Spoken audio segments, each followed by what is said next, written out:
పట్ట చేసింది. అతను భూమే లేదు. ఇప్పుడు మాది మునుగోడు మండల్ చల్మల్ లేదు సార్. కేవలం 15,000 ఎకరాలు 1,100 ఓట్లు ఉన్నది మా విలేజ్లో. 15 లక్షల రుణమాఫీ ఇప్పుడు వాళ్ళకు అనర్హులకు అందింది. అంటే ఈయనకు ఉదాహరణకు నాకు భూమే లేకున్నా కూడా కావాలని ధరలు ఎక్కించారు, అతను రైతు బంధు వస్తుంది, రుణమాఫీ అయింది, ఇవన్నీ అతను మంచిగా పొందుతున్నాడు. అతనికి ఎక్కడ కూడా పొజిషన్లో భూమి లేదు, వాస్తవ పొజిషన్లో భూమి లేదు.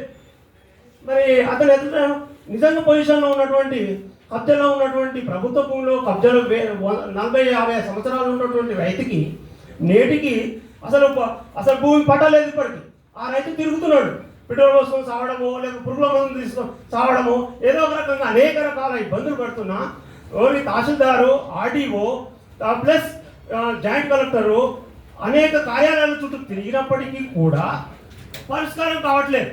ఆ రైతుకు పట్ట కావట్లేదు. కానీ అసలు సంబంధం లేదు, ఆ భూమికి సంబంధం లేదు, ఆయనకి మాత్రం సంబంధం లేనటువంటి రైతుకు ఆటోమేటిక్గా అతనికి 2.5 ఎకరాలు ఎక్కిచ్చింది అనుకోండి. ఉదాహరణకి అతనికి 50,000 లెక్కలు ఇస్తాడు, క్రాప్ లోన్ వస్తుంది, ఆయనకు రుణమాఫీ అవుతుంది, రైతు బంధు వస్తుంది. ఈ రకంగా జరుగుతుంది. ఒక్క చిన్న విలేజ్ 1,100 జనాభా ఉన్నటువంటి ఓటర్స్ ఉన్నటువంటి ఒక్క విలేజ్లో సల్మన్లోనే 15 లక్షల రుణమాఫీ ప్రభుత్వం అనేక రకాల వ్యయ ప్రయాసాలకు ఆ బ్యాంకు దగ్గర ఈ బ్యాంకు దగ్గర అప్పులు తెచ్చి ఎన్నో రకాల తిప్పలు పడి ఈ అనర్హులకు ఇవ్వడానికి ఈ అధికారులను మనము జీతాలు ఇచ్చేది. అందరికీ అన్నట్లే నేను అందులో ఉత్తమమైనటువంటి మంచి చేసే వాళ్ళు అధికారులు ఉన్నారు, వాళ్ళకి హృదయపూర్వక ధన్యవాదాలు. కానీ నేను ఏమంటాను, ఇప్పుడు మీకు ఆధారాలతో సహా ఇస్తాను సార్. నేను తప్పుడు చెప్తే, నేను తప్పుడు సమాచారం ఇస్తాను, మీద కేసు నమోదు చేయండి. 15 లక్షల వరకు కేవలం ఒక్క ఊర్లో 15 లక్షల వరకు రుణమాఫీ జరుగుతుందంటే దాన్ని ఏం చేస్తున్నట్టు మనం సార్? ఒకటి సార్, ధరణిలో ఏ రకం వచ్చింది? ధరణిలో వినండి సార్, ధరణిలో చట్టం ఏదైనా ఆర్ఐ కంప్యూటర్ ఆపరేటర్, తహసీల్దార్ వీళ్ళని బాధ్యతలు చేయాలి.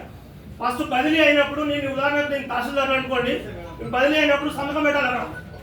నేను తర్వాత వచ్చుతాడా ఎంత అయినా భూమి పట్ట చేస్తున్నాడు, దాన్ని ఆడిట్ చేసి అధికారిని ఒకటి నియమించాలి, ఖచ్చితంగా నియమించాలి.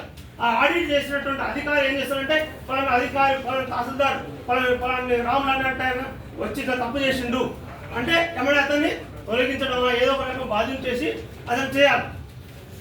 ఆడియో కూడా అంతే, ఆడియో ఏది చేసినా కూడా ఎవరైనా ఆడిట్ చేసేది ఉంటేనే మనకు ఇద్దరుగా ఇటువంటి తప్పులు అనేది జరిగాయి. అది నా సజెషన్ సార్.